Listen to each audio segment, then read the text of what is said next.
Bismillahirrahmanirrahim. Assalamualaikum warahmatullahi wabarakatuh.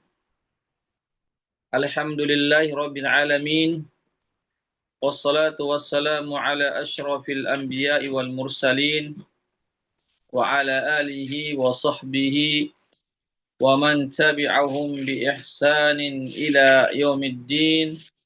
Amma ba'd. Ikhwatal Islam rahimakumullah. Para peserta kajian fikih yang dirahmati Allah. Pertama-tama kita senantiasa memuji Allah Subhanahu wa taala dan bersyukur kepadanya atas segala limpah rahmat dan hidayahnya sehingga pada malam hari ini kita dapat bersua kembali di ruang Zoom dalam program kajian fikih. Salawat dan salam senantiasa tercurahkan kepada junjungan kita Nabiullah Muhammad sallallahu alaihi wasallam beserta keluarga dan para sahabatnya, para pengikutnya yang tetap setia berpegang teguh kepada sunnah-sunnah beliau dan para sahabatnya hingga hari kiamat kelak. Amin ya rabbal alamin. Ikhwatal Islam rahimakumullah. Sebagaimana biasa kita melanjutkan kajian fikih kita pada malam hari ini dari kitab Al-Mulakhas Al-Fiqhi yang ditulis oleh Fadilatul Syekh Dr. Shalih bin Fauzan Al-Fauzan hafizahullah taala. Sekarang kita masuki pada bab tentang waktu-waktu yang terlarang dari melaksanakan sholat. Ya.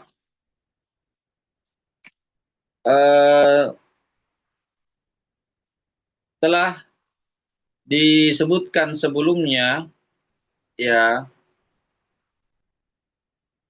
telah dijelaskan sebelumnya tentang hukum sholat sunnah mutlak, ya, atau sholat sunnah, ya.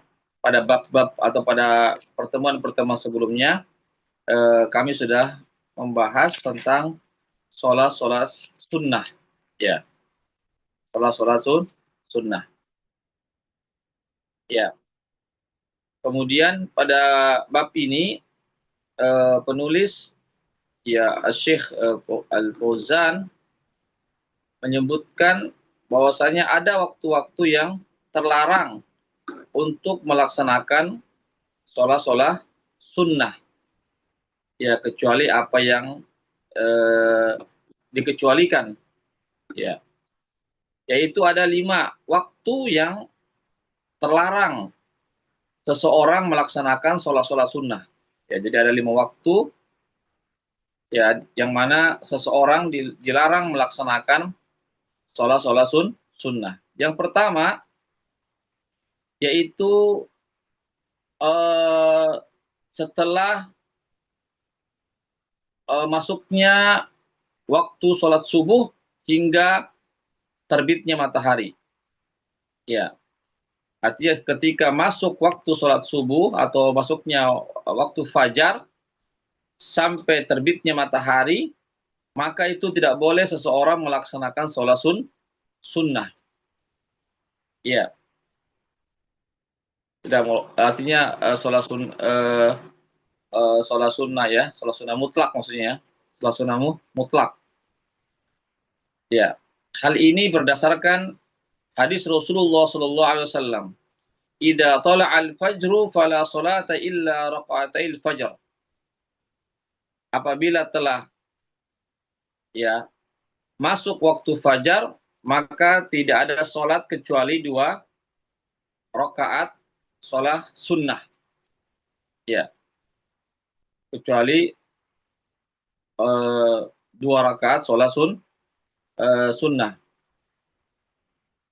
ya. Tidak ada sholat sunnah yang lainnya selain sholat sunnah 2 rakaat, ya, sebelum sholat wajib, Ya, sholat subuh.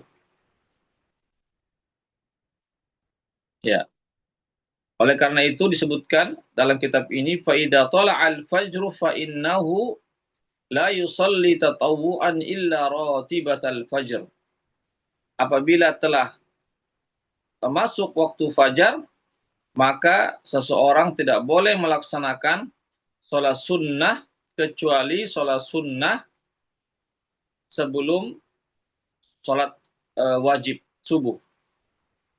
Ya, adapun sholat wajib subuh, sholat sunnah wajib, ya sholat sunnah sebelum sholat subuh maka itu disunnahkan setelah masuknya waktu fajar. Adapun sholat-sholat sunnah yang lainnya, ya maka itu tidak diperbolehkan. Itu yang pertama. Yang kedua, waktu yang terlarang adalah yaitu sejak terbitnya matahari sampai setinggi satu tombak. Ya, artinya dari sejak terbitnya matahari sampai masuknya sampai setinggi satu tombak, ya maka seseorang tidak boleh melaksanakan sholat sunnah di situ. Iya, sampai setinggi satu tombak, nah baru ketika itu baru boleh orang melaksanakan sholat sunnah seperti sholat sunnah isyraq, sholat duha dan sholat sunnah mutlak yang lainnya. Iya. Adapun antara dari terbitnya matahari sampai menjelang masuknya sampai matahari itu setinggi satu tombak, antara itu maka tidak diperbolehkan melaksanakan sholat sunnah, ya kecuali jika sudah sampai satu tombak, ya maka satu tombak ke atas, maka ketika itu boleh melaksanakan sholat sunnah seperti sholat sunnah isyraq, sholat duha, ataupun sholat sunnah mutlak yang lainnya. Ya, jadi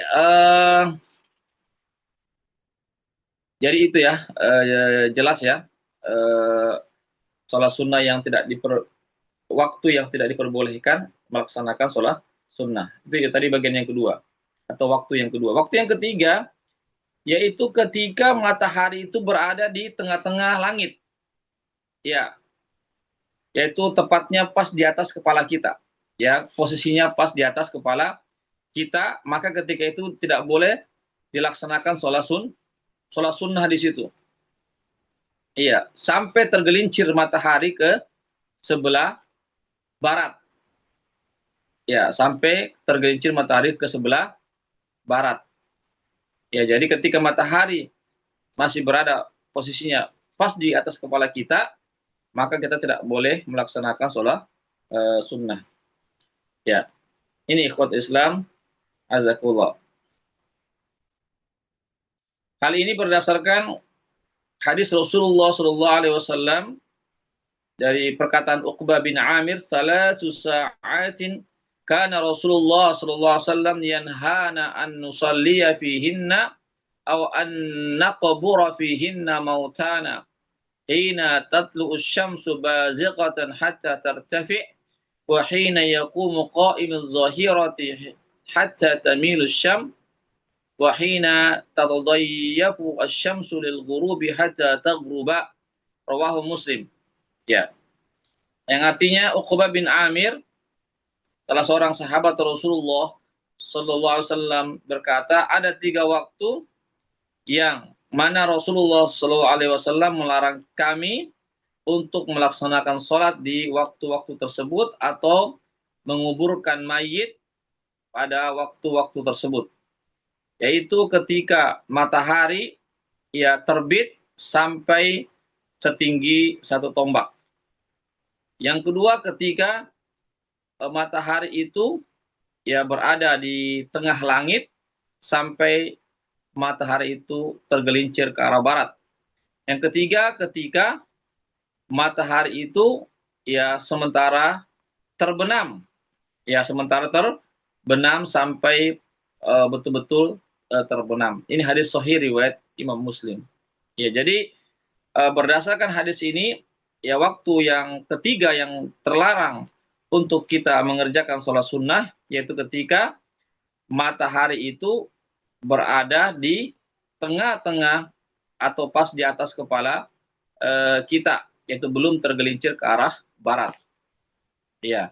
Kemudian yang keempat, waktu yang terlarang untuk dilaksanakan sholat sunnah adalah dari waktu sholat asar, ya dari setelahnya sholat asar hingga terbenamnya matahari.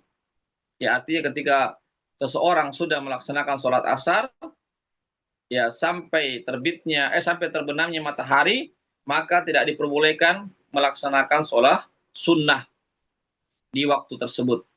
Hal ini berdasarkan hadis Rasulullah sallallahu alaihi wasallam, ya la salata ba'da al-fajri hatta tatlu asy-syamsu wa la salata ba'da al-'asri hatta taghiba asy-syams. Muttafaq alaih. Hadis sahih yang diriwayatkan oleh Imam Bukhari dan Muslim. Yang artinya Nabi bersabda, tidak ada salat setelah salat subuh sampai terbitnya matahari setinggi satu tombak. Wala salata ba'dal asr, dan tidak ada salat setelah salat asar sampai terbenamnya matahari. Ya, jadi jelas ya, waktu yang keempat di sini berdasarkan hadis ini bahwasanya Nabi mengatakan tidak boleh melaksanakan sholat sunnah setelah sholat asar sampai matahari itu betul-betul terbenam. Ini hadis sahih yang diriwayatkan oleh Imam Bukhari dan Muslim. Kemudian yang terakhir atau yang kelima, waktu terlarang untuk melaksanakan sholat sunnah, yaitu ketika matahari itu mulai terbenam, ya, atau sementara terbenam sampai betul-betul terbenam. Maka ketika mulai terbenam sampai terbenam, ya maka itu tidak diperbolehkan sholat sunnah di waktu tersebut. Ya, ini sebagaimana tadi, ya ya sebagaimana yang sudah disebutkan tadi pada dalam hadis riwayat Muslim yang disampaikan oleh Uqbah bin Amir, salah seorang sahabat Rasulullah Shallallahu Alaihi Wasallam. Ya, jadi demikian ya, ada 5 waktu yang terlarang bagi kita untuk melaksanakan sholat sunnah. Kemudian dalam kitab ini disebutkan, ya, ketahuilah bahwasanya mengkodok sholat sunnah yang terlewatkan pada waktu-waktu yang 5 ini yang terlarang ini maka diperbolehkan. Jadi ini khusus mengkodok sholat wajib yang tertinggalkan, misalnya karena lupa atau karena ketiduran, maka boleh mengganti sholat wajib yang terlewatkan, ya, di waktu-waktu terlarang ini. Hal ini berdasarkan keumuman sabda Rasulullah SAW yang diriwayatkan oleh Imam Bukhari dan Muslim, man nama an salatin aw nasiyaha falyusalliha idza dzakaraha.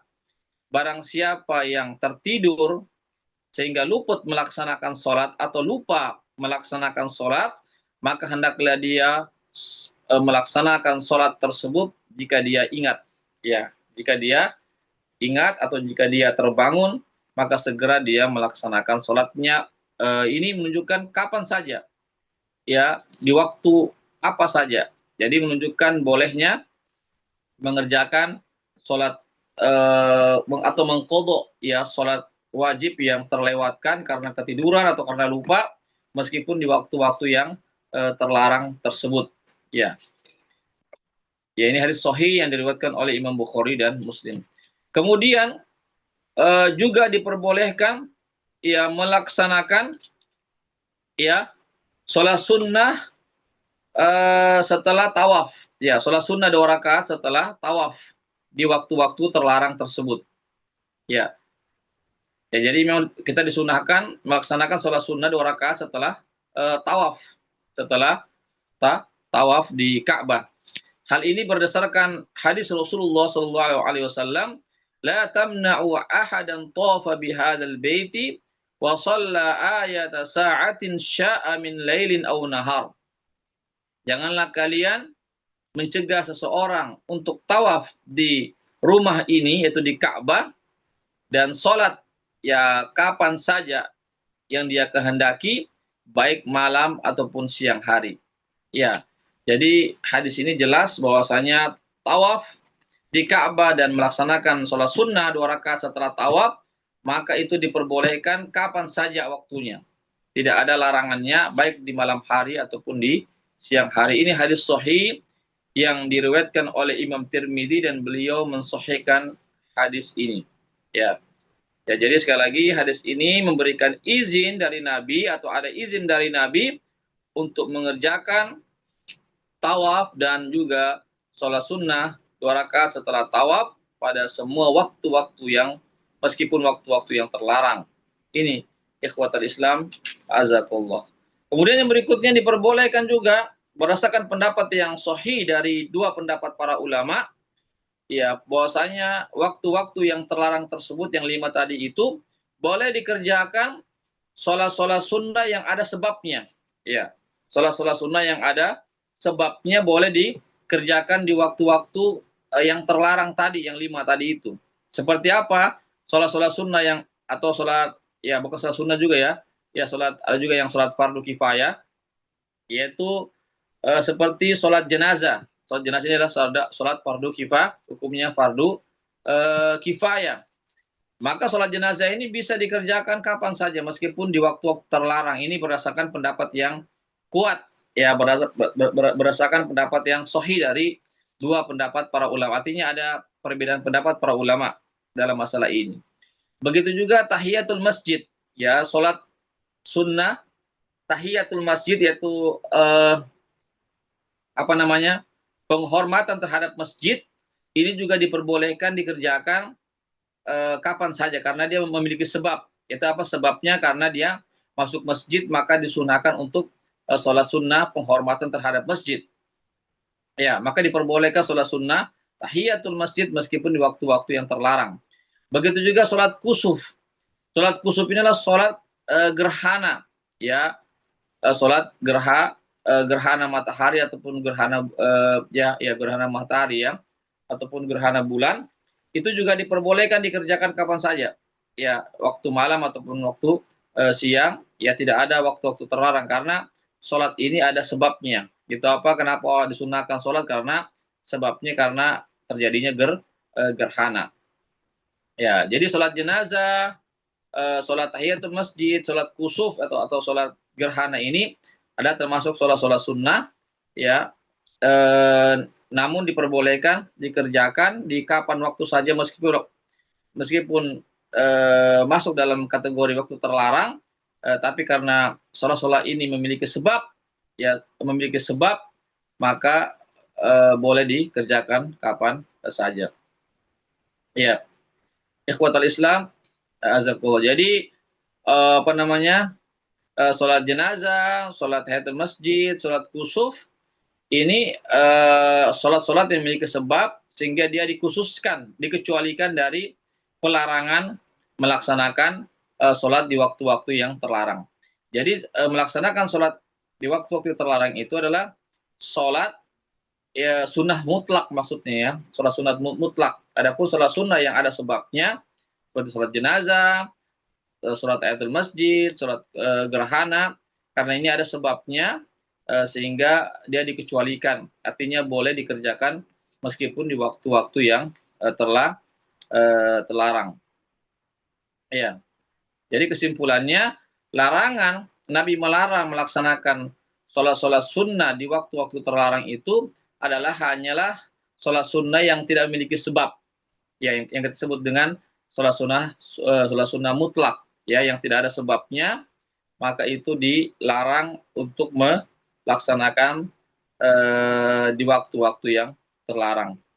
Ini ikhwatul Islam azakullah. Kemudian yang terakhir adalah diperbolehkan mengqadha sholat sunnah fajar, ya, sholat sunnah subuh, boleh itu diqadha setelah sholat subuh. Ya, seandainya seseorang itu kebiasaannya, ya, Namun qadarullah dia ketiduran kah atau kelupaan untuk melaksanakan sholat sunnah 2 rakaat sebelum sholat subuh, ya dia lupa ya atau luput, maka dia bisa mengkodoknya setelah sholat subuh. Ya, setelah sholat subuh sebenarnya hukum asalnya kan dilarang, ya hukum asalnya dilarang melaksanakan sholat sunnah setelah sholat subuh, tetapi karena mengkodok maka itu diperbolehkan. Ya, begitu juga diperbolehkan mengkodok sholat sunnah sebelum sholat zuhur, ya dikodok setelah sholat asar. Ya, meskipun ada dalil yang melarang sholat sunnah mutlak setelah sholat asar, ya ya tidak ada sholat sunnah ba'dal asar, tidak ada. Tetapi untuk mengkodok sholat sunnah zuhur yang terlewatkan bisa dikodok di waktu setelah sholat asar. Ya, ini berdasarkan kepada hadis Nabi ya yang bahwasanya beliau hadis yang sahih riwayat Bukhari dan Muslim, bahwasanya beliau pernah mengkodok sholat sunnah zuhur setelah sholat asar. Ya, beliau pernah mengkodok ya sholat sunnah zuhur ya 2 rakaat setelah sholat dikerjakan setelah sholat asar. Ya, ini menunjukkan pengecualian dari sholat sunnah yang terlarang dikerjakan di waktu-waktu yang terlarang itu. Ya, ya barangkali ini secara singkat ya, pembahasannya tidak terlalu panjang. Ya intinya ada 5 waktu-waktu ya yang dilarang kita melaksanakan sholat sunnah yang tidak memiliki sebab atau sholat sunnah mutlak misalnya. Ya demikianlah apa yang bisa kami sampaikan. Sebelum kami tutup, kalau ada yang bertanya dipersilakan.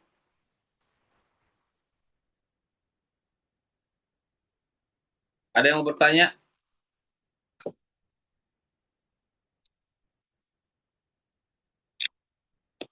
Baik, kalau tidak ada, ya kita cukupkan sampai di sini. Barakallahu fikum. Yang benar hanyalah dari Allah saja, yang khilaf dari kami ataupun dari kekurangan ilmu kami. Kami mohon maaf dan kami undur diri dengan membaca doa penutup majelis. Subhanakallahumma wa bihamdik asyhadu an la ilaha illa anta astaghfiruka wa atubu ilaik. Wassalamualaikum warahmatullahi wabarakatuh.